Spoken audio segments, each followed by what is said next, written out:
आपल्याला जेव्हा ही बातमी कळाली पोलिसांकडून, त्याच्यानंतर आम्ही आमच्या स्तरावरून समिती गठीत केली त्याची चौकशी करायला. आणि सखोल चौकशीमध्ये असं आढळलं की शाळा प्रशासन आणि त्या व्यतिरिक्त आरोग्य विभागाकडून पण वेळोवेळी जी तपासणी होत होती त्याच्यातसुद्धा रेफरल केले जात होते, पण त्याच्यात फॉलोअप घेतलं गेलं आहे का, आणि फिटनेस सर्टिफिकेट इश्यू केले जात होते.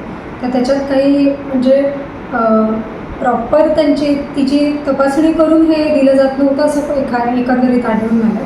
तर त्या अनुषंगाने आम्ही तो रिपोर्ट तसा ATC कार्यालयाला 1 जुलैला पाठवला आणि त्याच्यावर काल त्यांनी मुख्याध्यापक, वर्ग शिक्षक आणि अधीक्षक यांना निलंबित केले आहे.